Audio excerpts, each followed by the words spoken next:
Everything stated in this video is my opinion and my opinion only. And just like everything else in these cases we discuss here on this channel, everything is alleged.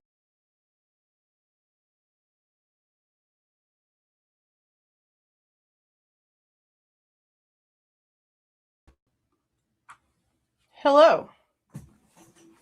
How are y'all doing this evening? We are going to have to try to do this a little differently today. I've been giving this some thought, and I think that I'm going to have to try to be as calm as possible in this video, because we're going to be here for a while discussing quite a few things when it comes to the Goncalves family. And, you know, people that don't understand simple English are probably going to take however they hear this and run with it and be wrong. That's fine. The only part about this statement of Christie's that I'm super pissed about is her basically telling everyone to stop looking for answers. Stop looking through the real documents. Stop looking through the evidence. Just stop, is basically what she's trying to tell you. Even though they sit here on the interview room and whining all over the place, let's be serious, that they have no answers. The state never told them anything. Their daughter goes and meets with the state and comes back with more questions. Yet Christy, the one who called her daughter a brat just a few days after she was tragically murdered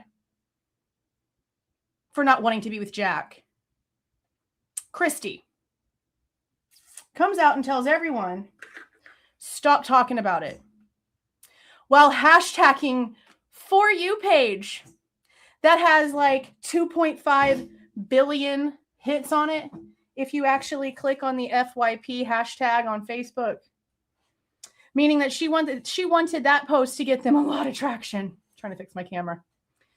Not just that, but then she also tagged the other FYP hashtag, and then of course, even though she's telling us to stop, she then hashtags it to be continued while telling us again to stop looking for answers.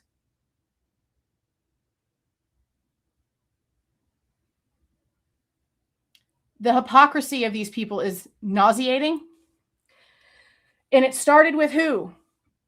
Oh yes, we are going to bring up Samantha Nelson. We sure the frick are. Because it started with Steve having a daughter and a granddaughter that he has absolutely nothing to do with, that they don't count when it comes to tell us about your family. Samantha's not even furniture in their world, if you want to be serious.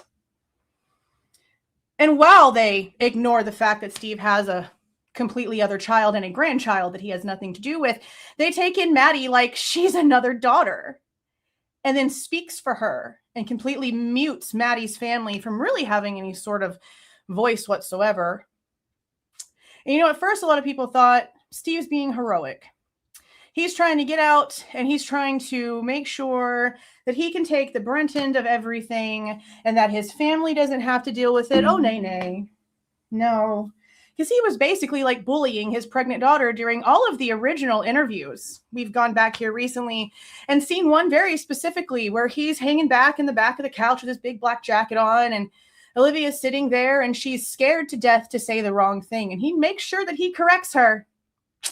He sure does. He makes sure that she says the right words, that it's not Uber, it's private driver. And then he lies and says Eric Gower is a family member. Eric Gower is a stranger. Eric Gower was someone who was not even known to the Goncalveses until the night of the 13th, when Olivia was on the way to Idaho from California and dug into Kaylee's phone records. That's how they found out about Eric Gower. He wasn't family. He wasn't family at all. So then they basically lie to the public about what they see when it comes to Kaylee and Maddie. They've told us for 3 years now that they saw the girls get out of that car, go into the house, and then take the dog to go to the bathroom. That's on interviews. That's their faces speaking words. No one misreading things. No one mishearing things. These are things they said. Then we, here on this channel, that give a shit about the facts. You're welcome.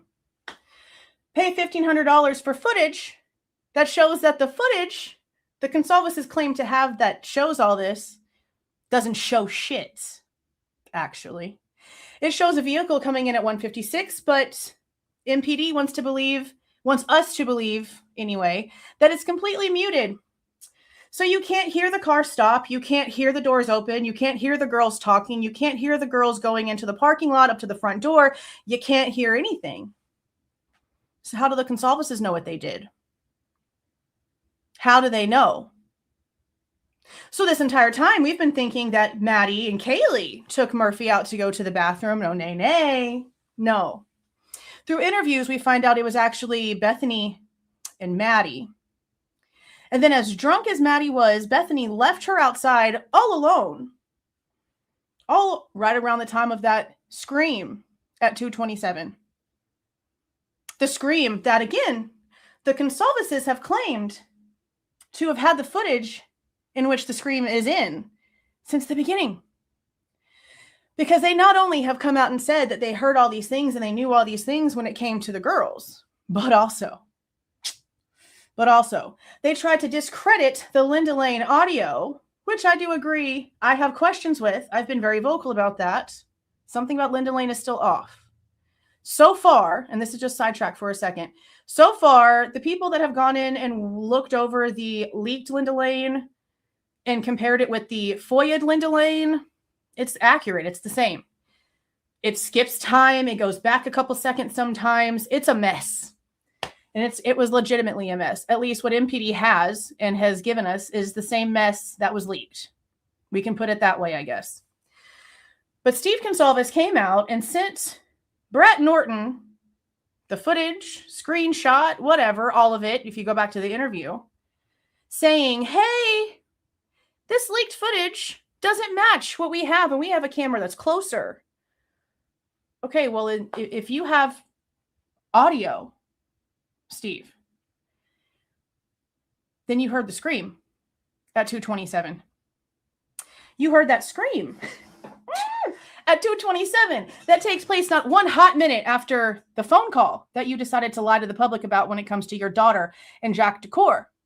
The same phone call that he also neglects to tell the cops about. And when he's confronted about in later interviews, lies, denies it.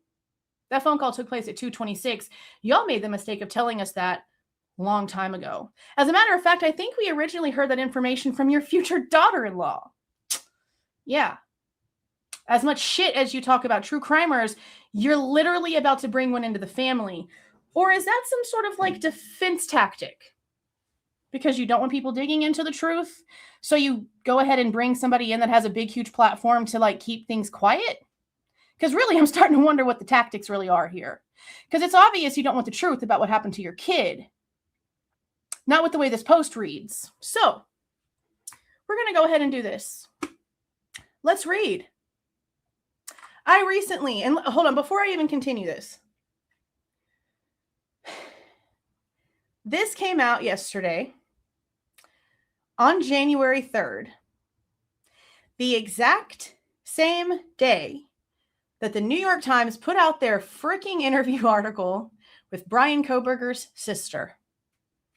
Where in this article, she mentions how much sympathy and heartbreak she has for the families and how they have tried to keep that in mind through this entire thing, that as horrible as what they're going through is, other people have literally lost their children.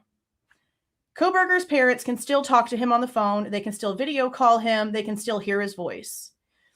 In the present, they keep very much in mind that the victims were someone's children. And we do too. Which is why when one family in particular comes out and lies to the public, it isn't just about their child. When they come out and they say things, it messes with everyone's timeline. One of the biggest misconceptions in this case about Xana and Ethan came from the Goncalves speaking to Drunk Turkey years ago. And when asked about it, Steve deflected, took no responsibility. It was because of them that for 3 years almost, we thought that Xana's door was closed and that Dylan and Bethany couldn't get it open. And so they physically called Hunter, not Emily, but someone with the physical capability to manhandle a door. And that led to all kinds of questions. If you didn't know about Maddie and Kaylee being dead upstairs, why wouldn't you just go upstairs and get them to help you? Why would you instantly call an outside source? How long did you wait? All kinds of stuff came from that. And they've taken no responsibility for that. This isn't just a one victim scenario. There are 4 different families, 4 different victims. And then we also have the Kohbergers.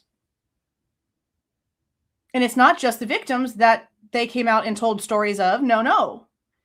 Mr. IT lied to the public for years, saying that they had proof that Bryan's device connected to the Wi-Fi at 1122 King Road.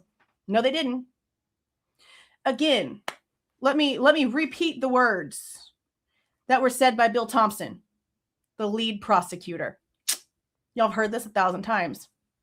We cannot directly connect Bryan Kohberger to 1122 King Road or its residents. The Goncalveses know that. The Goncalveses are choosing, after 3 years of this, now that the evidence is coming out and now that it's more and more obvious that there was no real proof, they can go out again on Chris McDonough and they can complain about the state. They can complain about the lack of transparency. They can complain about Bill Thompson. But when the truth starts coming out and the black and white evidence starts coming out, they have the damn audacity to complain that now that we have something for real, we're looking at it for truth. Well, you're welcome. We're doing your job for you because apparently you just don't give a shit. And that's basically what she says. Stop looking at the documents. Stop looking at the documents. Stop bothering. Stop bothering. Don't ask questions. You know why? Because if the truth starts really, really coming out, what does it do to their WSU lawsuit? There is less and less proof that puts Kohberger there with every new piece of evidence that they release to the public. And again, look what they're doing with this footage. With the footage of 12:55 a.m. to 2:30. Let's get to 2:30 a.m. They're pretending like it's silent. But that 5 minutes between 2:25 and 2:30 where that scream is sure proves there's audio. And they're acting like out of the 12 to 13 different versions of this that they have, this is it. The reports all say differently. But again, who has told us the whole time that they legitimately had the footage and that they actually had audio? Who was it one more time? The Goncalveses. Who never said a word about the scream. Who never said a word about the phone call that actually took place between Kaylee and Jack. The most disturbing part of this, and this is what I want everyone to severely pay attention to. A month before Moscow PD ever even heard of Bryan Kohberger, Jack Ducour was the number 1 suspect, according to the most recent documents that came out. And who was the Goncalveses defending? Before there was Bryan Kohberger, they were defending the lead suspect in the frickin' murder of their child the whole time, while lying to the public about the 17-minute phone call that took place, while not being honest about the communications, while not really truly being so for real about how that relationship was, and honestly, while still not being really too honest about their relationship with their own child. There's been a lot of information about that come out here too in these recent documents, hasn't there? It's not just Samantha Nelson that Steve seems to not really be there for. According to reports, Kaylee's basically been made to handle things herself her whole life. They don't really help her pay for anything. She had to pay for college herself. That's why she was working so hard. And look at the reports about the Range Rover. This is what everyone should be so pissed off about, okay? Oh, man. Oh, okay. Kaylee sold her little car for cash to put a down payment on the Range Rover. And instead of her father or her mother, you know, Mr. Crypto and all the money and the big houses, okay, can afford this stupid derpy lawyer. Instead of her parents helping her with the additional $1,000 needed, her grandmother put it down on a credit card. And again, according to the Idaho State Police reports, nothing I say is made up. And for anyone who wants to come over here and act like I'm lying and I'm so horrible, fetch the lie, because none of you ever can. I'm still waiting. It's been a long time. You've all failed. Straight up failed. The car place was told the Range Rover was going to be returned. So they refunded the $1,000 to grandma. But then all of a sudden, plans changed. Plans changed. And the Goncalveses said, oh, I think we're just going to keep it. You know, we could get these people to pay it. Bro, we're just going to keep it. I want a Range Rover. Hell yeah. So what'd they do? GoFundMe, baby.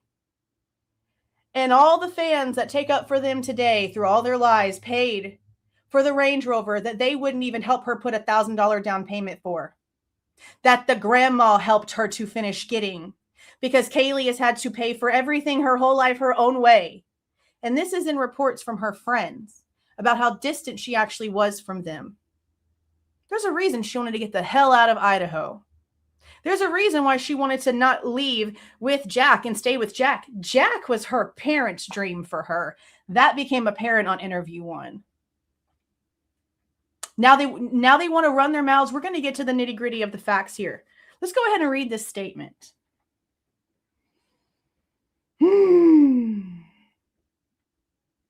She's got a lot of nerve saying some stupid shit like this when we still don't even know what time Xana anything got home that night. And when Dylan has sat there and raised over $100-something thousand on a GoFundMe for being a liar and not calling the police for 8 hours, seeing Xana on the floor, knowing she had no pants on, not caring enough to call the cops, seeing all the things, hearing all the screams, calling out the names, or did she? Because she sure didn't call Bethany. Bethany called her. And so I ask again, if Bethany would have never woke up to some sound and some light and called Dylan to see, oh my God, did you hear that? Would Dylan have ever said a damn thing to her about seeing anybody walking through that house? Serious question. Serious question.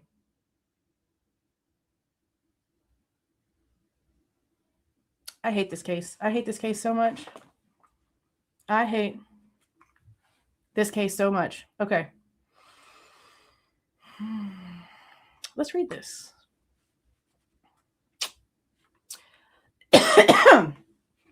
Let's read this. Now, I don't have the little FYP boo-boo right here, but let me show you real quick.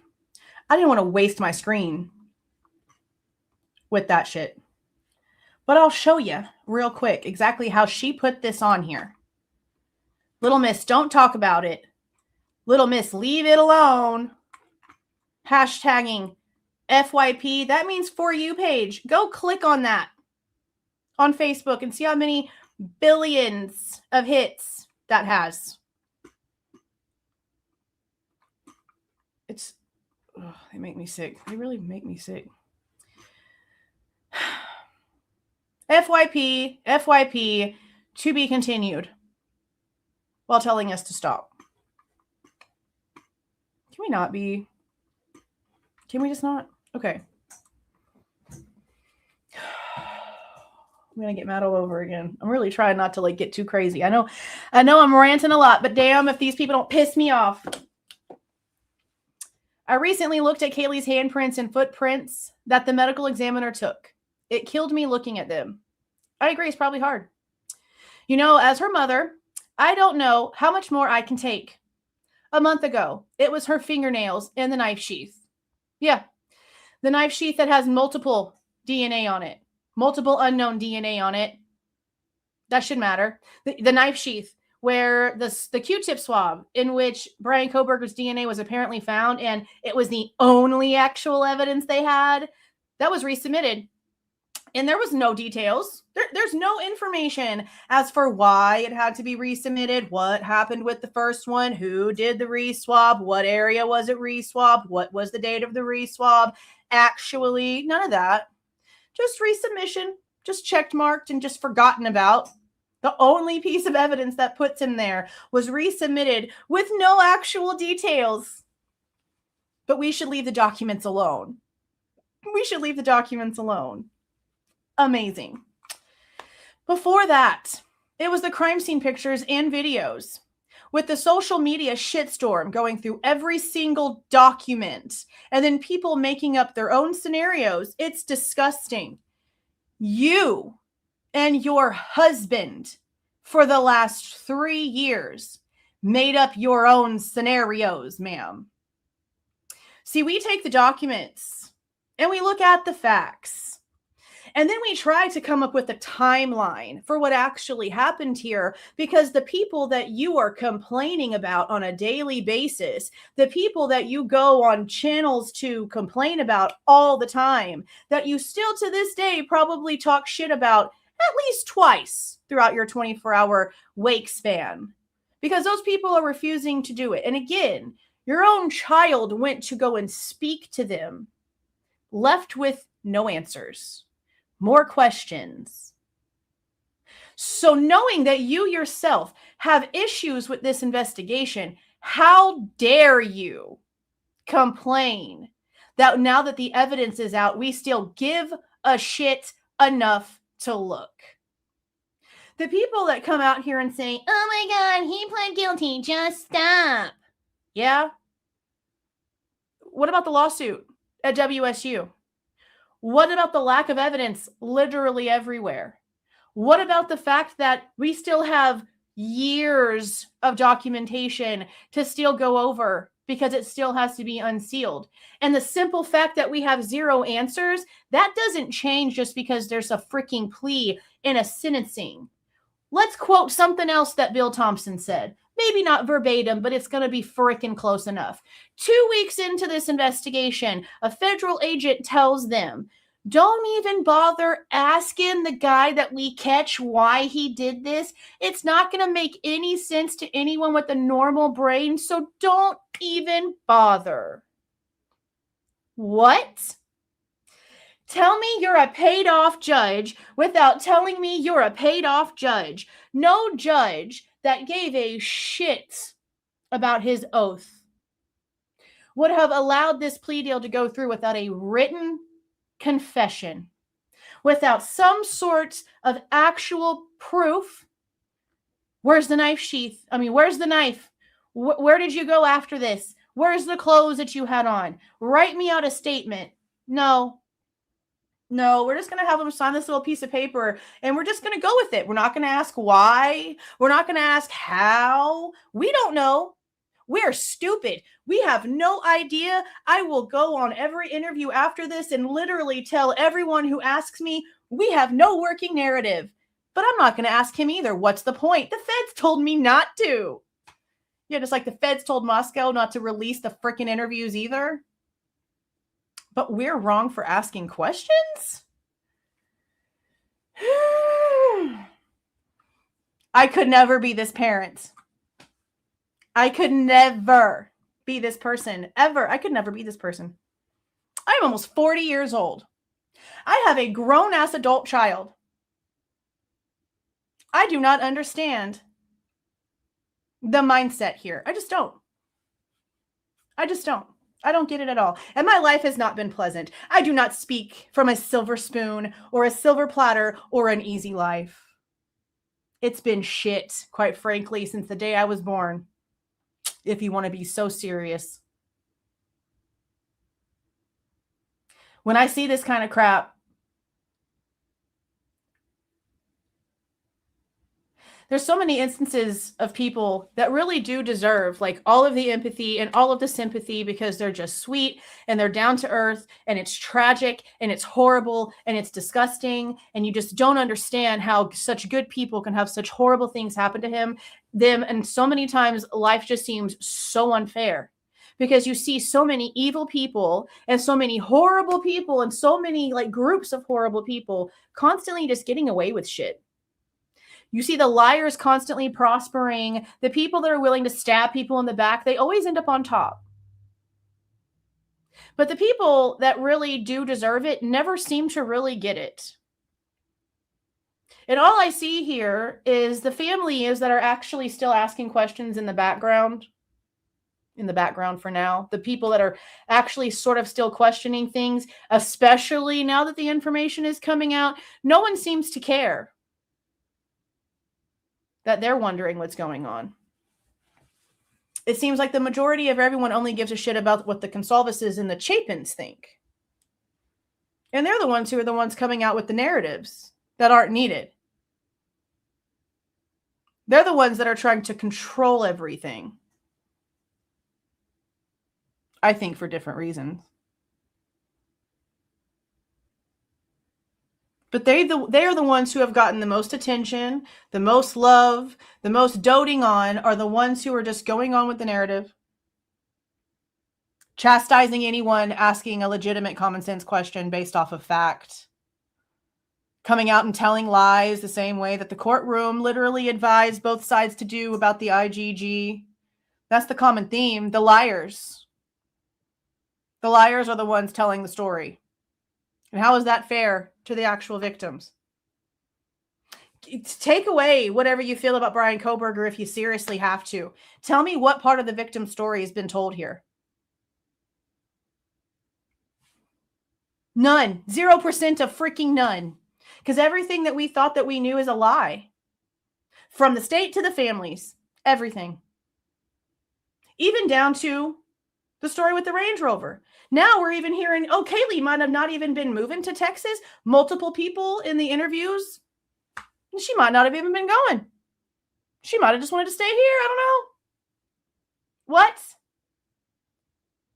Nothing. Nothing has been constant in this entire case. But we're bad people for asking questions. We're bad people for wanting to know exactly what happened. I think you're a freaking horrible parent for not wanting to. And I say that as a daughter, as a firstborn daughter, and as a mother. I think you're a horrible parent for not wanting answers. For sitting back and taking the spotlight and letting everything just go where it goes, knowing that it's dishonest. I think you are a horrible parent for that. Steve has already proven himself to be a horrible parent to Samantha. So this is theme. Christy had a lot to do with that too.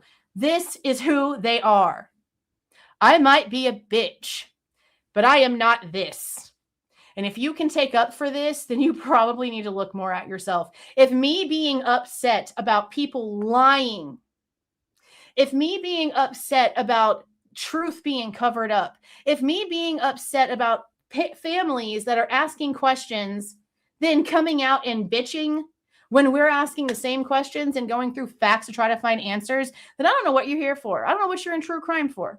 If you're not here for the truth, regardless of who gets pissed off about it, what are you here for? What are you here for? Entertainment? You're sick. Go do something with yourself. This isn't fun. If this were my kid, I would never agree to any of this shit. I would be going through every single document. I would be running through with a highlighter, printing everything out. I would drive myself insane. Mad Hatter style. The second we started getting information. Instead,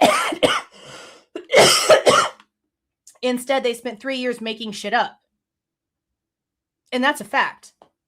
Because they said themselves, the morning that they were supposed to go in and read their impact statements, everything they had found out themselves because the state would not speak to them was false. And all of their statements had to be rewritten.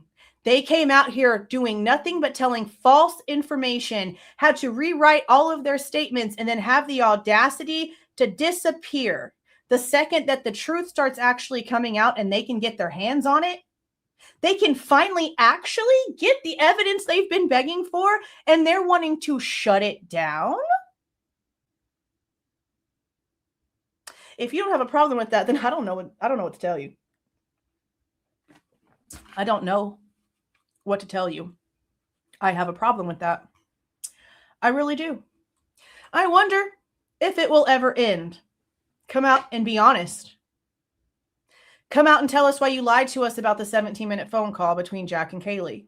And by lying, you were asked very specifically about the contact between the two, and you chose not to mention it, even though you knew about it from day one. Tell us why you protected him, knowing that he wasn't being honest. You're sitting there telling me that the whole time he was sitting in the back of that cop car, he didn't even bother to call you and tell you anything about your daughter, and you're still going to sit there and take up for him? We all saw the way you looked at him at the memorial, Steve. And then you come out here and you take up for him. The lead suspect for a month. The lead suspect for a month.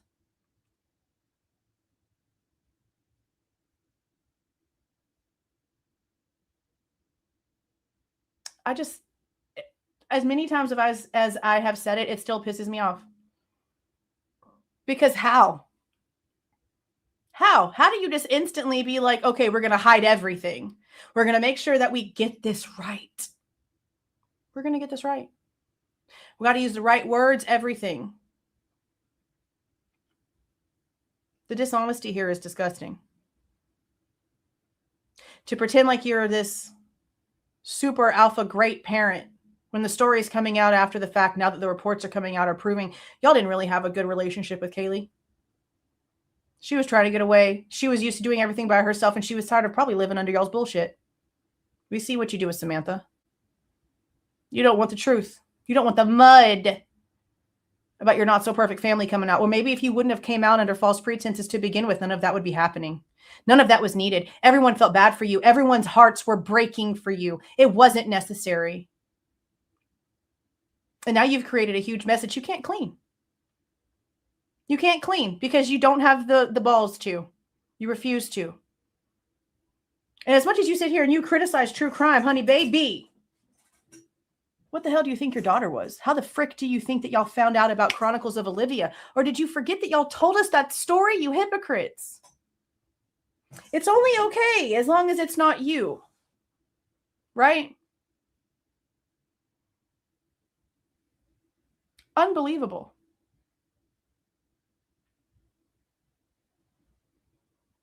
They went from demanding truth, demanding answers, demanding transparency, to saying to stop. Leave it alone. Why are you suing WSU if you want people to leave it alone? Because you can't not be in the spotlight. Because you've made what? Like $250,000 off this case? Manipulating people. Look at the way this is worded. This came out when it came out for a reason. None of this is necessary. People already feel bad for them, as they should. They lost a child. This isn't necessary. This level of PR manipulation is not necessary.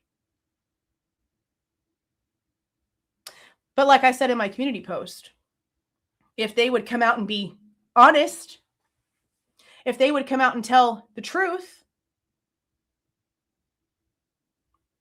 maybe we wouldn't focus on it so much. But when you've come out and done nothing but lie, and now you're just refusing to care, how are we supposed to not mention it whenever you've been the forefront of this entire thing on your own accord?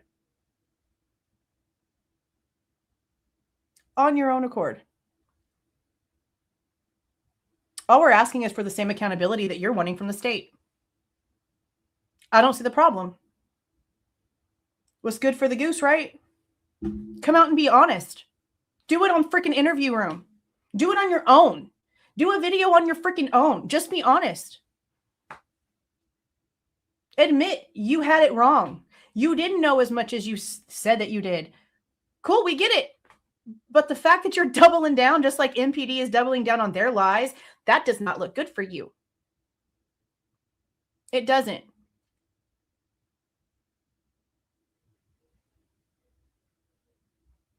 This is just so insane. It's like they see the amount of money they can get from it, and they're hungry.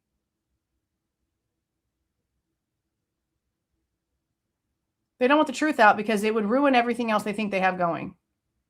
It would ruin their sympathy train. Or else, why wouldn't you want the truth out? Why wouldn't you want the truth to be found? You literally paid for a private investigator at the beginning of this case, and now you don't want anyone actually looking at the facts. That is still just the most mind-blowing part of this entire thing. Like, how dare you come out here and say that when you're not the only person who lost a kid? When there's still 4 stories to be told. Selfish. It's really selfish. Don't look. Don't hashtag FYP and then get on the internet looking for shit. I mean, I don't know what else to tell you. Like, it's okay if it's Brian Enton. It's okay if it's Ashley Banfeld, even though she's, doing whatever now. It's okay if it's their friends. But when it's us, who cares enough to do the dirty work, to put the footwork in? Oh, no, y'all need to get y'all's heads checked. Oh, yeah?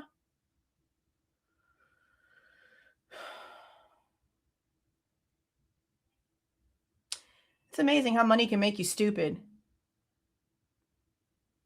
Money can make you real stupid. People that actually think that BK is innocent or that he didn't act alone need to get their heads checked. Or better yet, the people saying that this never actually happened and that it was a social media experiment, how dare you? Well, let's go back. How dare you lump us all together? See, what she's talking about her channels like, oh no, I'm about to offend somebody. So if there's fangirls in here, beware. She's talking about people like Birdie, who have come out with documents claiming that Kaylee died like December 10th or sometime in December and didn't actually die in the house, that people aren't really dead, and the channel's just like him. I'm sure that hurts to see a bunch of people going around thinking that the death of your child is bullshit, that it's not real, that the pain's not real. I'm sure that sucks. I disagree with those people. Those are the kinds of people I don't appreciate here in the true crime community, because what does that sort of insanity do to the truth? Why come into a situation that's already so disgustingly chaotic with the truth? Why come in with the Jerry Springer lying ass bullshit? Why do that? You're not here for the victims or for the truth. You're here for entertainment purposes, and you don't belong here, in my opinion. But everyone can do what they want. They're going to do it anyway. I don't do that here. And people that entertain that, knowing better, I don't really quite understand that either. But don't lump us all together. That's where a lot of these people make their mistakes. Do not lump us all together. We go based off of truth. We go based off of facts. We don't pull scenarios out of our asses. We look at black and white. We look at English words. And we use our brains to put things together. Again, you're welcome. Because for some reason, y'all just don't seem to care anymore. You cared as long as nobody could pull receipts to contradict you. But now that the receipts are coming out, suddenly you're super quiet. Because you don't want to have to admit that you've been lying. And that's what it is. It is lying. It's lying. They knew better than to say the things that they said. They chose to say them anyway. And if they said something one time and then mockingbirded it so many times that it became something else, that's their fault too. Lies constantly change. Truths remain the same. If they were out here telling the truth, if anyone who has inserted themselves, be it Enon, be it Kim, be it anyone, if anyone who inserted themselves actually was telling the truth, the stories wouldn't change all the time. We would be able to see the receipts. And yeah, I know Enon had the same story, but I'm not seeing the receipts for what he had to say. And this is what that's based on. And I know this is a left because this is about the Goncalveses, but it matters. When Enon was interviewing with Truth and Transparency, she pulled up a map. And he was showing her on the map exactly where that black SUV was that he saw that night. He pointed to the corner where the damn dumpster is in the 1112 camera. He pointed right there. I watched it happen. I have the clip. At 126 is what he tells another YouTuber that goes by Frank that did a panel that had Willie on it a long time ago. He tells this person that the headlights at 126 on Linden Lane and the vehicle at 126 on Linden Lane is him. Therefore, around like 124, we're expecting to see a vehicle pulling in and there be a big black SUV at around that exact same time frame. That's not happening. So if the black SUV was really parked somewhere else, he showed the wrong location on the map. And again, I have the clip saved. The truth doesn't change. It remains constant. Everything the Goncalveses wrote down, everything that they gave to Gray Hughes, that they gave to Drunk Turkey, that they gave to Forensic, whatever her freaking face is, whoever they were given information to, they gave it to them incorrect. They gave them the wrong information, and these people had no problem coming out and parroting the false info. Because it didn't matter to them that it was false. It was coming from the Goncalveses, and that was going to get the views. That was going to get the people coming. So it didn't matter if it was bullshit. You see the difference? That's why, again, we're here for the victims. Not for the people that are left behind to deal with their reputations. The ones that have to tell the tale that makes their lives easier. The one that tells the tale that the victims can't verify. So, yeah, I know that, Olivia apparently came out and made a statement about why certain people weren't following certain people on social media. But how do we know that that's the truth? How do we know that's the truth? Kaylee's not here to say if it's true. We don't know. The dead can't speak.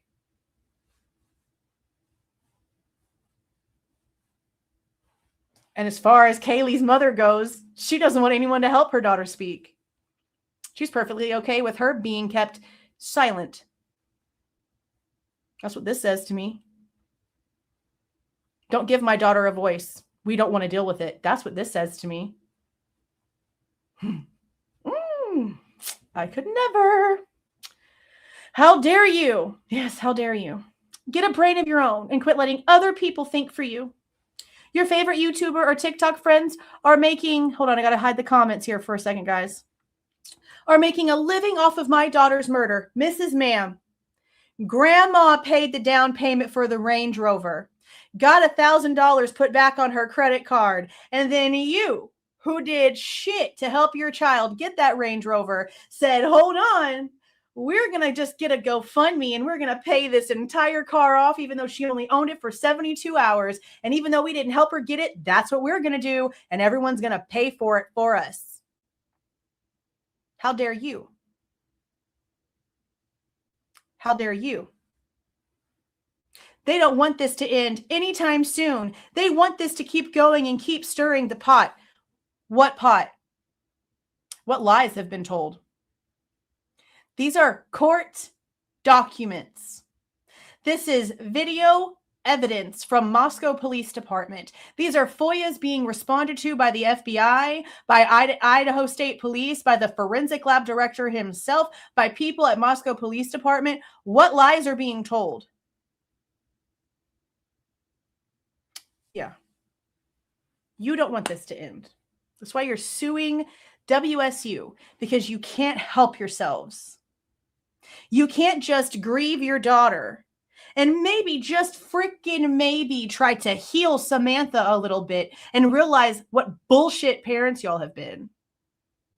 No.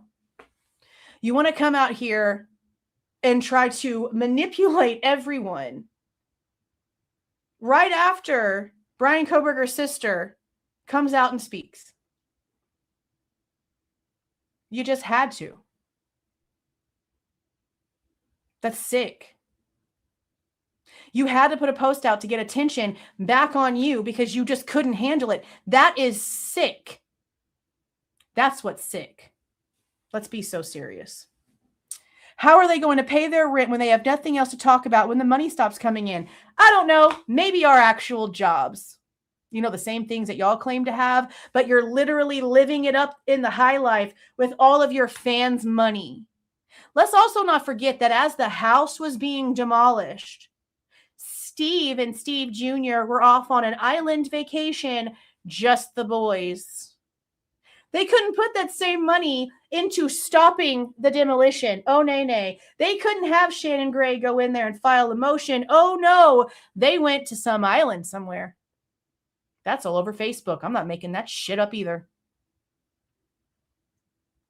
I am not going to stop asking a damn thing. And the fact that they think that they can just come out and be like, we don't want you looking at anything, so just stop now. Nah. That's just not going to happen. As a matter of fact, it just makes me want to push even harder, because who do you actually think you are? No parent would want their child's story silenced. They cannot come out here and complain about the state, complain about the lack of transparency, complain about the lack of truth, and then tell us not to look at it when it finally starts coming out. How dare you be that hypocritical, knowing that your child was not the only person to die that night?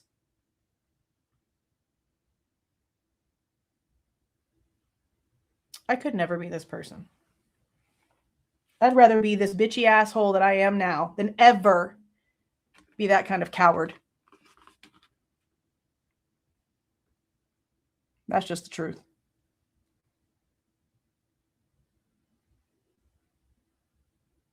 It's so ridiculous. And then to just like not put any pressure on Dylan and Bethany to tell them the truth. Christy told Daniel from the Drunk Turkey the situation at the memorial that we've been talking about for a long time, where Steve Goncalves went back there, wanted to talk to Dylan and Bethany jetted the hell out of there. And because of what Jack Ducour told Steve he heard Dylan saying at the crime scene, what happens at the crime scene? Jack is standing right there next to Dylan as she's talking to Noons. And then he gets into the back of the cop car and he can hear everything. He told Steve Goncalves that Dylan saw the man in black, that she saw somebody in a mask, that she this and she this, all the things he said. So when Steve went up and wanted to speak to them and Bethany took off, he wasn't expecting Dylan to lie to him. And according to what Christy told Daniel, that Daniel told me the second time I was on his show, she said nothing. I was asleep. I didn't hear anything. He has known since then she was not being honest with him. And yet they have never once come out and publicly said, I don't trust Dylan. Something's wrong. All they did was have an interview with Brian Enton where they said that people were cleared too soon. Yeah, you mean like Mr. Lead Suspect? Jack Ducour? Again, Brett Payne came out in testimony in January of 2025 and told Ann Taylor that there was a lead suspect in this case that they were working. Then they got the call. Ring, ring, ring. Bryan Christopher Kohberger is the suspect you're looking for. Click. That's literally how it went, according to Brett Payne. They weren't told it came from the knife sheath. They weren't told it came from DNA. Nothing was said to them but his name on the 19th. It wasn't until the 20th that they got all together and did a Teams meeting where the genealogical tree was shown to them. And then they found out basically what happened.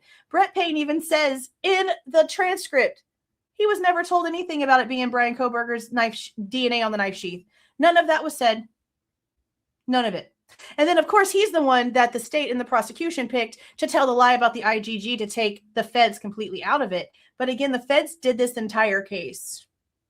They did the swabs. They did the forensic downloads of the phones. They're the ones who went and arrested him. They did all of the things. The car, all of it. But we were going to sit there and watch the court lie and remove the FBI in bits and pieces so that they didn't have to be mentioned. You know why they didn't want the FBI mentioned? Because no one trusts the damn feds. And an entire jury full of people in a state that just was like suing the FBI. Idaho filed some shit about the FBI, like right after this case happened, about getting either the FBI out of Idaho or something against the feds. They were suing them for something in court.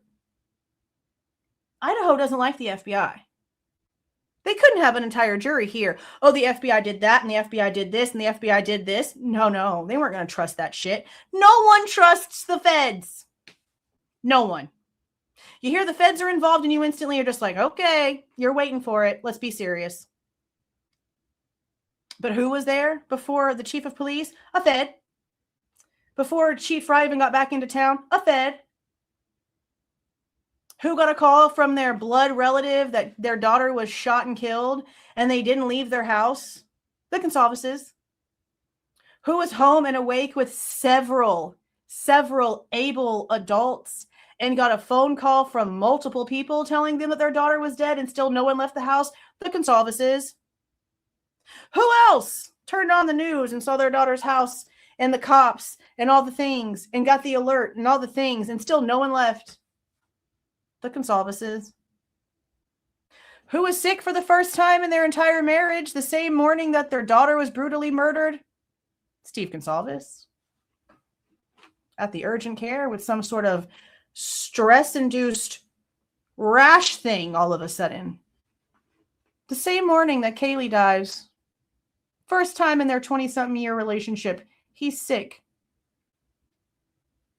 Interesting, isn't it? Again, nothing made up. Christy says it herself in an interview. We don't tell tall tales here. We just think about how coincidental some things seem to be.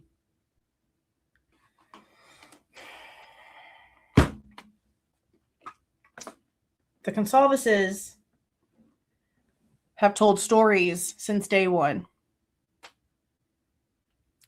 They lied about Jack Showalter being some sort of chaperone when the truth is the girls were just having a night out. Jack was a last-minute invite, and they were not going to the grub truck. Their plan was to go to another bar called John's Alley. The grub truck was a side quest. They were going to go to the bar and leave the corner club with or without Jack Showalter. He just so happened to tag along because they kept asking him. Why he felt the need to come out and say they did everything right. They followed this road. They knew where they were going. They had a chaperone. No, that's not where they were heading. And Jack was last minute. And then they changed it all over again as soon as they got to the grub truck and decided, now I just want to go home. So then they got a hold of Eric Gower. Nothing was planned. There was no chaperone, none of the things. And something else I find really interesting is that through all of the reports and everything that we have, we still don't know what was said to Adam, do we? We haven't seen a single report giving us even a clue.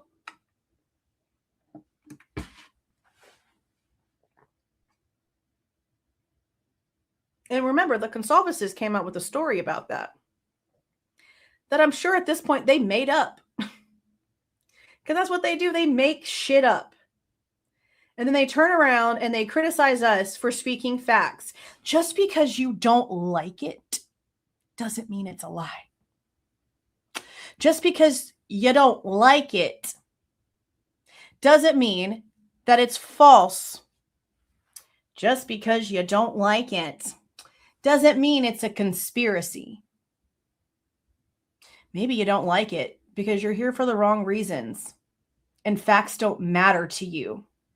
You want to feel like you're emotionally a part of something because you've got something missing. I psychoanalyze a lot of people, a lot of groups, especially in true crime. There's a lot of really sick individuals out there. Anyone here with true intentions just wants the facts. We've been bewildered from day one. Even before we knew anything about Bryan Kohberger, we were following this case. We did not just all of a sudden pop up out of nowhere. Day one. And just like everyone else, as soon as there was an arrest, we were all on board. We were like, holy shit, they finally got him. We cannot wait for the facts, for the truth. Everything we waited for, Bill Thompson said it was irrelevant. The PCA is irrelevant. According to the state, what got Bryan Kohberger arrested is an irrelevant document. Yeah, because it's full of lies. It's full of lies. And they don't even care to find the facts. This isn't me being mean to them. She's literally telling you, don't look at the documents. Don't bother. Let it go. That's what Kaylee's mother is telling you. To not care about what happened to her daughter. Care enough to send money to their GoFundMe. Care enough to send them presents. Care enough to send them Venmos. But don't care enough to read the documents. They're not. They've turned into the Chapins. The truth just must not serve them. I could never be this person. Again, I would rather be this bitch than be what the Goncalveses are. And I'm not sorry about it. I'm not sorry about it. I just can't. I just can't. Let me put the comments back on the screen. Okay, let me see what I've missed over here. Okay. Welcome, Tabitha. Welcome, welcome. Thank you for the $2, Michelle. Thank you for the 2, Natasha. Thank you for the 99-cent super sticker, Tea Times. How you doing? I haven't seen you over in a while. How you doing? $20 from Agathan. Thank you so much. Thank you for the 2 headers, betters. That's the problem. That's the problem. That's when Steve came out and said there was going to be mud, there was going to be stuff found out, blah, blah, blah. He meant them. I think he meant the real truth. More people were going to find out about Samantha. More people were going to find out about a granddaughter he has nothing to do with. And mind you, they had a daughter that had a child as a minor. And they did the right thing with her by not turning their backs on her and keeping her in the house and helping raise the kid. But when it comes to Samantha, they won't even try. He just throws a bunch of freaking Bible verses at her like a damn hypocrite in his freaking crypto cross hat and just refuses to even admit that he fricked up. Samantha is a mess. And she puts her beautiful mess all over TikTok for everyone to see. She is a disaster because of Steve. And honestly, I don't really think being in her life would do any good. But if he would just man the hell up, admit his faults with her, maybe she'd have a bit of a healing journey. You'd think losing a child would make you want to fix shit with the one that you've kicked to the curb for 20 years. When we found out about her, I don't think I haven't really felt that mad towards a stranger in a long time when we found out about Samantha. Because of how strongly these people came out with Maddie being like a second daughter to them. How dare you? How freaking dare you right in front of your daughter's face? How dare you call someone else's child your daughter while you threw your child to the curb for your wife? And people can say whatever they want to now because Samantha's an adult and she has her own issues. Those issues stem from having problems with a horrible absent father.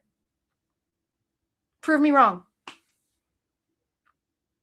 She was a child when Steve neglected her. It has nothing to do with what it is now. These problems are not just now.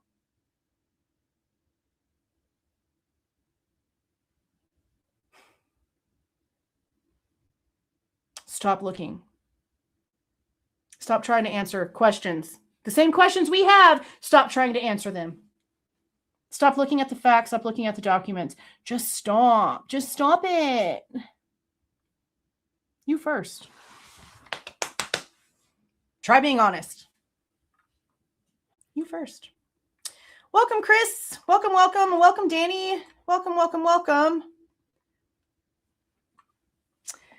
Thank you for the $4.99 White Rabbit. They are severe losers and social climbers. Every time they speak, I realize why KG did not speak to them. They were desperate to marry her off to him. It sure seems like that. It really does. And I really didn't want to think like that. But in the reports, she is literally telling people that Jack is like a child to her. He was telling the school that he was having severe mental illness issues, severe mental health decline. And then when confronted with that by Brett Payne in May of 2024, he then lies to Brett Payne and says it wasn't him that sent that report in. Yes, it was, because the school gave it to them. You sent it, and then the next morning somebody called you directly to talk to you. It happened, sir. So you deny that, you deny the phone call, you're the number one suspect for a month, and before we ever had Bryan Kohberger's name, these people were taking up for him. And again, even with Steve, giving him eyes that could literally go straight through Jack Shakur during that memorial, still taking up for him.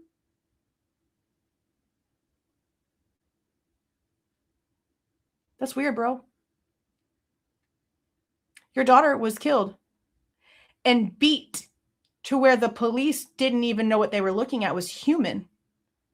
Name someone else that would have that sort of anger towards your daughter besides Jack Shakur. Especially if he had just found out that she really wasn't moving to Texas, but then still didn't want to be with him. Don't put a little skinny dude just off to the side when it comes to the damage they can do. Don't do it. That'd be a freaking mistake. Trust me.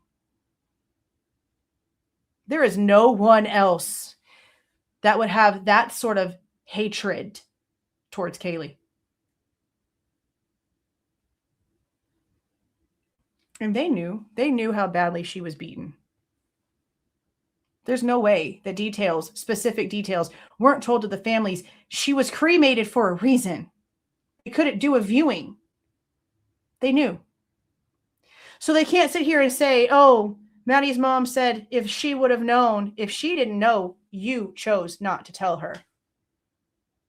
Probably because you figured that sort of additional damage would make your daughter look like she was the target, which would put blame on you. That's probably why you weren't honest.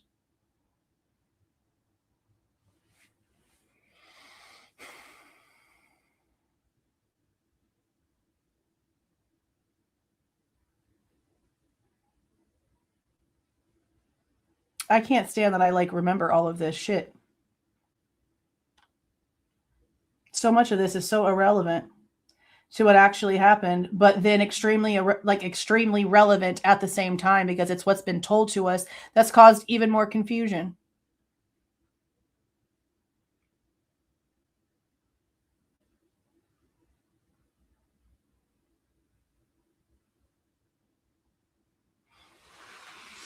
I'm not going to stop. Nothing I'm saying is false. I read documents and I give my opinion on the facts.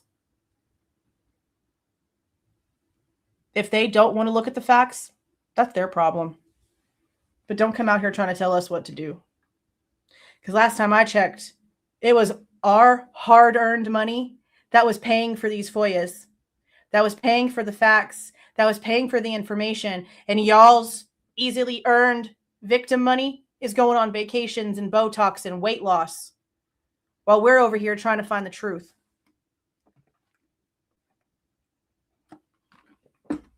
So, you want to talk about making money off the case? Close down your GoFundMes all the way. All the way. Get rid of your Venmo. Get rid of your PayPal. Stop accepting gifts from people. Stop. Prove you're actually out here to honor your daughter and her memory. Close it down.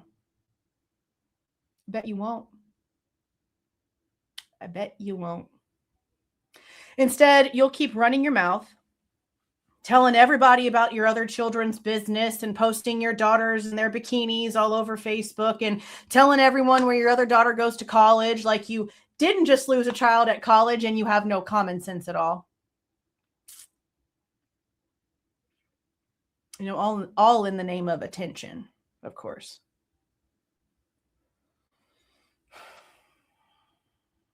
I'm aware of what I sound like. I'm not stupid. But when we see proof that they were not the parents to Kaylee, that they are coming out and trying to pretend they were, when we see the parents that they were to Samantha, when we see how Olivia felt like she had to take over as much as she possibly could, and even more so now, I don't really give a shit how they feel about what I have to say. I'm here to make sure that Kaylee's truth, that Xana's truth, that Maddie's truth, that Ethan's truth, regardless of how the Chapins feel, gets told. They can try to erase him from it all they want to. That's not fair. Just like it wasn't fair to make the two that were left go back to that school so that Hunter had to look out of the window and see the house his brother was brutally murdered in every freaking day just to make a statement. Y'all are sick. But y'all played that card, right? Y'all played that card, that Ethan card, real well. I've got that clip too. I just know as a parent how I would be in this situation. And I have dealt with traumatic situations. I have been the victim of things. I don't let it be my entire identity. I learn from it and we move forward. That's not what's happening. Regardless of what they try to say is happening, they are trying to keep the spotlight on them as much as possible, or they wouldn't be bothering with this lawsuit. If it is actually true and WSU actually fired Bryan on the 19th, again, the same day as the Fed called in Moscow, okay, what money are they going to get? If they truly actually did fire him, what money is the Goncalves going to get if they actually fired him? None. None. Because they fired him. And what did Professor Snyder say in those reports? The professor that had issues with Bryan Kohberger said in the Idaho State Police reports in his interview paperwork, firing Bryan Kohberger was a mistake that was going to lead to civil lawsuits because there was no standing to let him go. And remember what Ann Taylor said, that Bryan Kohberger was found to have done nothing wrong when they took everything in and looked at all these bullshit reports.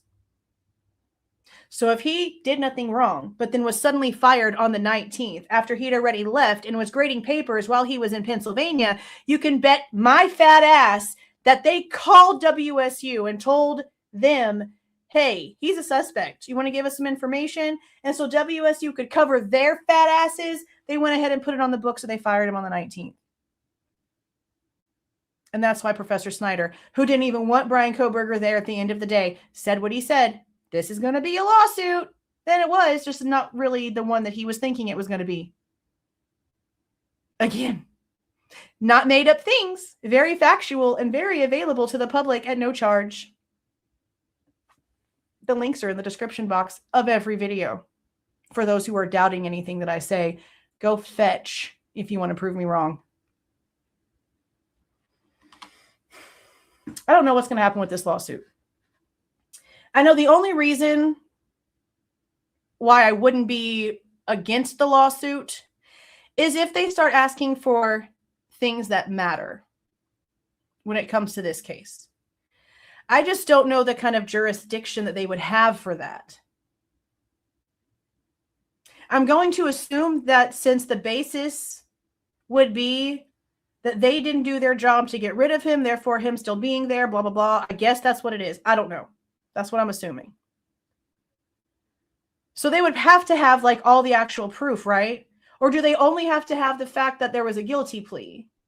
Because if that's the only thing that they have to have and there's no actual proof of anything else that they're going to try to get, then to me, it's bullshit.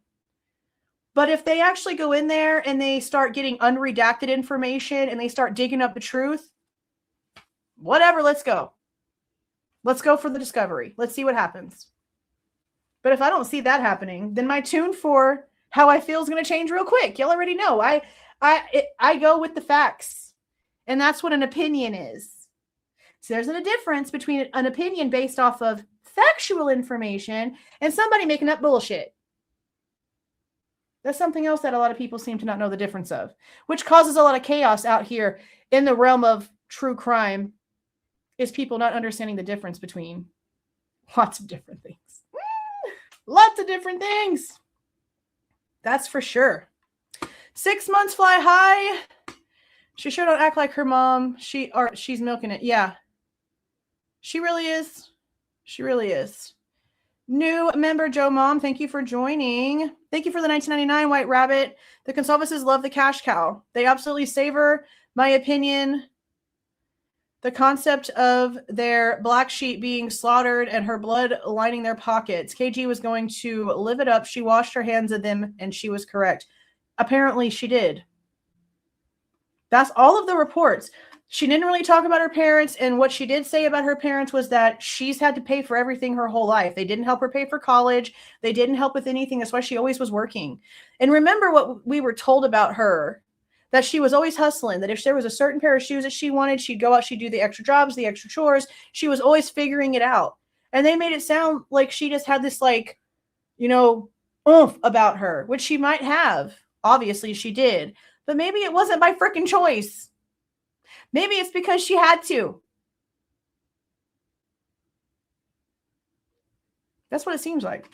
Again, Grandma paid the other $1,000 needed for the down payment for that Range Rover, just for the Goncalveses to tell the dealership that they were going to send it back and then change their mind. The $1,000, and again, this is in police reports, the $1,000 was sent back to the grandmother's card, and then they were told, never mind, we're going to go ahead and keep it, and they did the GoFundMe. So they didn't even help her get it, and then turned around and crowdfunded for them to have a brand new Range Rover that Kaylee only had for a couple days. And they didn't even help her get it. Grandma helped her get it. They couldn't help her with the final $1,000, but they can go on vacation while the house is getting destroyed to some island somewhere. But they couldn't help Kaylee with the band to go ahead and finish off the down payment for her Range Rover. Why? Because you were pissed that she didn't want to marry Jack? Was that the punishment? You weren't going to help her no more? The audacity of that information coming out, and people aren't mad at them. Y'all didn't even freaking help her with the down payment, and then y'all had the audacity to then keep it because y'all saw an opportunity. You dirty, rotten scoundrels.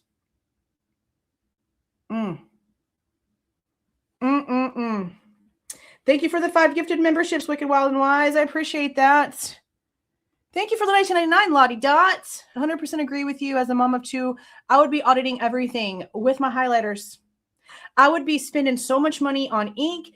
For my own case, I have everything. For the situation with my son's father, I have everything in black and white. I have everything in a USB. I have everything in files. I have everything in online files. And then I have 2 copies of actual paper files. And my daughter's alive. So I could just only imagine how absolutely insane I would be if she wasn't. And instead, they're telling people to stop reading the documents. Just stop. Just stop. Hey, RC, do you know why Maisie Chapin would be a subject?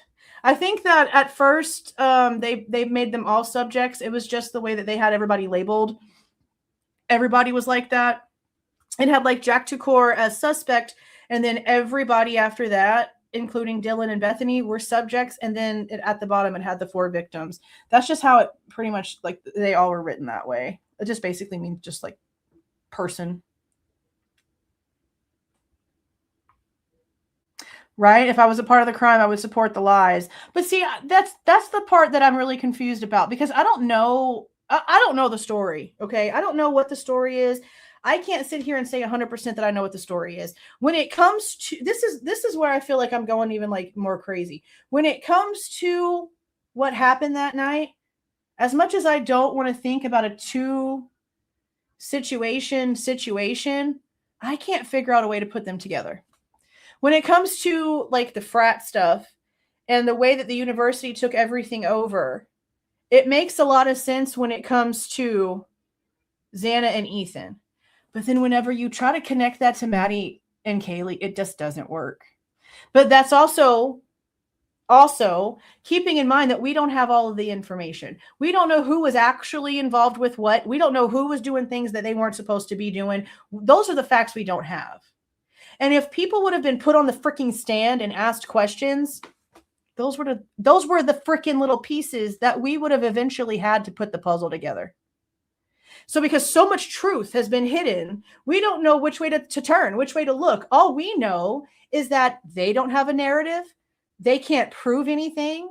And again, when the lead prosecutor can stand up and say, not only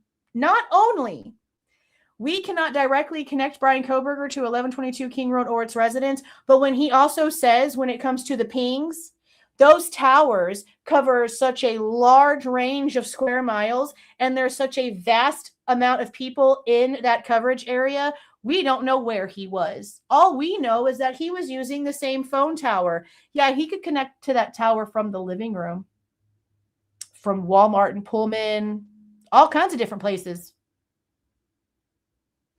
No proof. No proof of literally anything. Everything they've tried to say about SV1 is false.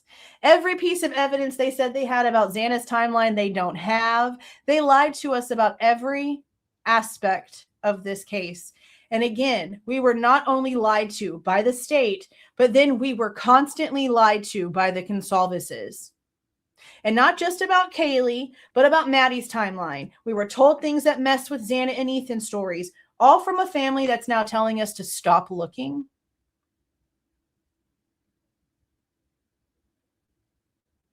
No.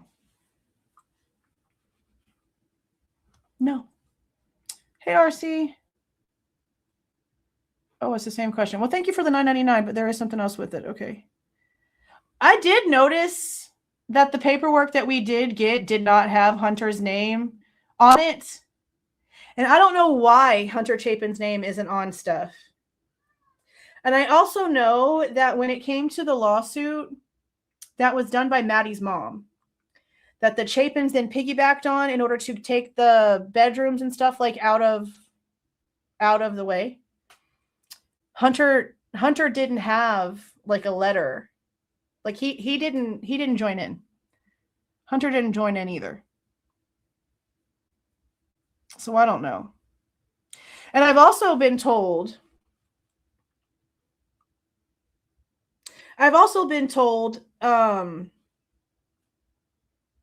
well, shit, I was just reading something and now I just forgot.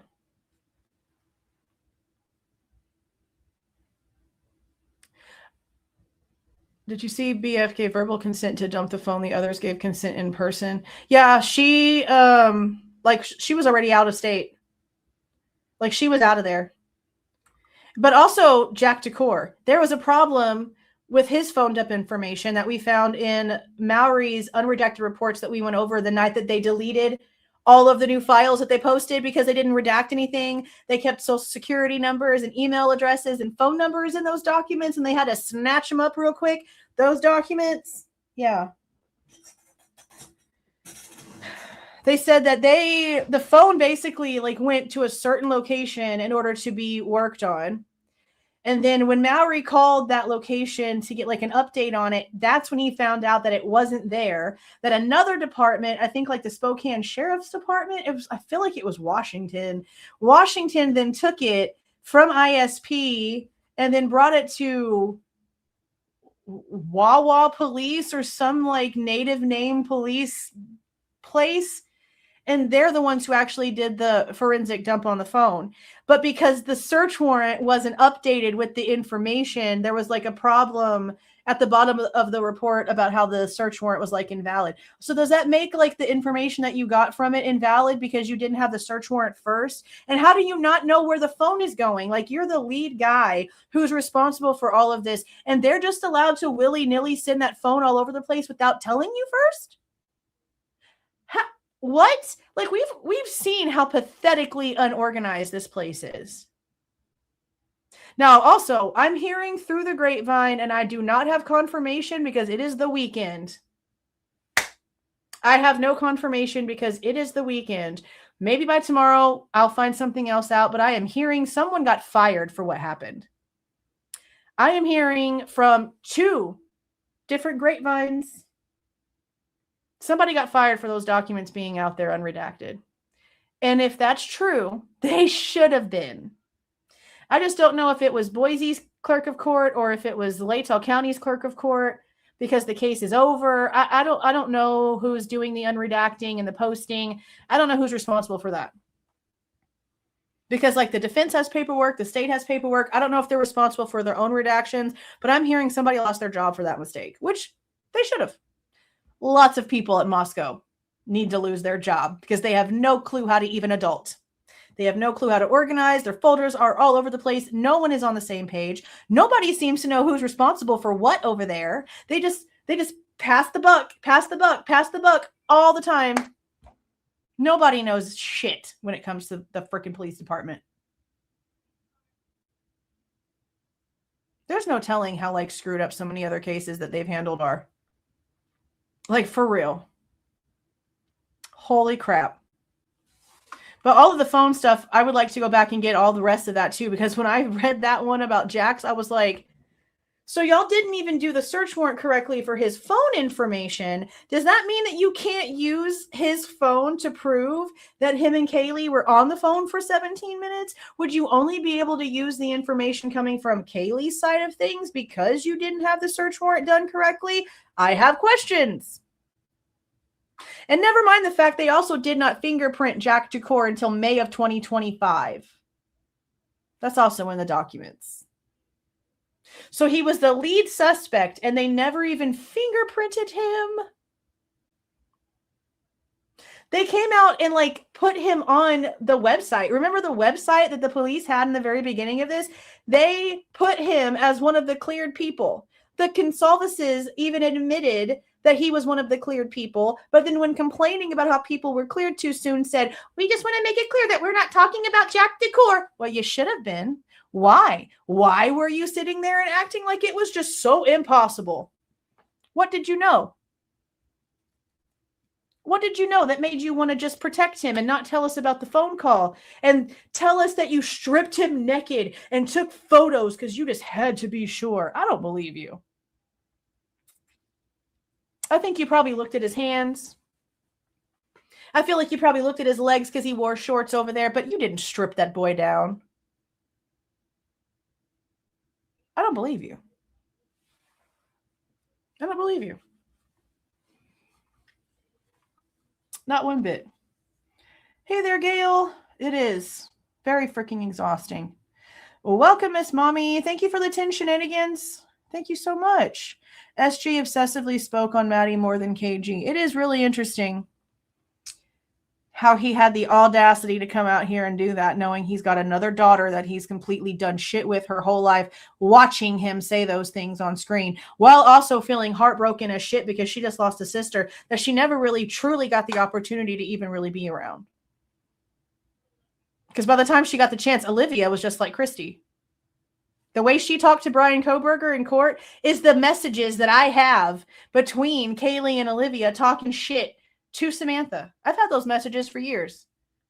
What you saw in court when it came to the way Olivia spoke, that's who she is. That's who she is to everyone.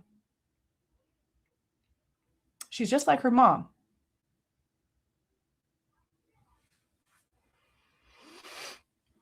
Kaylee didn't really seem to be much like that. She seemed to be different. She seemed to be a lot sweeter, a lot more bubblier, I guess. It's very obvious that she just did not really want to go the way that they wanted her to go.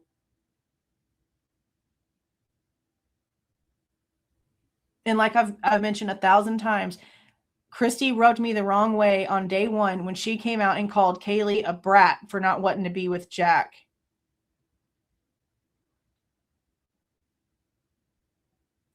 Like, ma'am, he was the lead suspect for a month.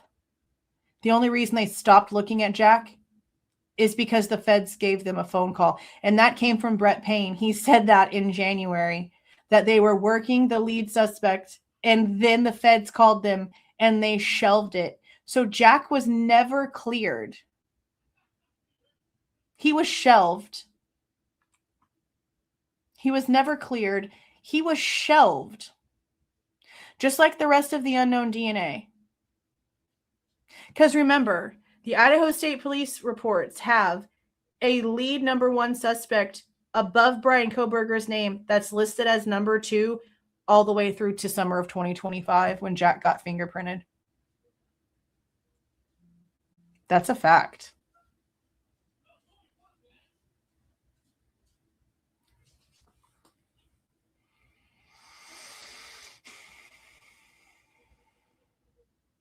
I don't know if we're ever going to know the truth. I know the truth is stranger than fiction, and whatever the truth ends up being, as disgustingly dramatic and pathetic as this case has been, the truth is going to blow our minds. Because there's no way that every single aspect of this case doesn't add up for nothing. There has not been a single thing that has come out that hasn't had some bullshit attached to it. Not a single piece of evidence does not have some sort of effery. And it's like not even a little bit of effery. It's like ginormous effery. Every freaking piece of it.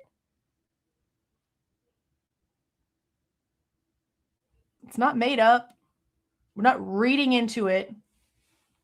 That's the facts. That's the black and white. So no, I'm not going to stop reading the documents. I'm not going to stop going live when a new document comes out and reading it because we want the facts for everyone's truth. We're not going to stop doing that. How dare you not care enough about your daughter's story and her truth to do the same. So again, you're welcome. We're doing your job for you. There's no other way to put that. Well, welcome, Helmantis. Welcome, welcome, welcome. Thank you for the $4.99, Drew. Mass Boy, is that the dude from like that idiot from Twitter that's always like messing with everybody? Is that who that's for? Happy New Year to you too. Yeah, I blocked that idiot a long time ago. Okay, guys. I've ran my mouth long enough. Again, about nothing but facts.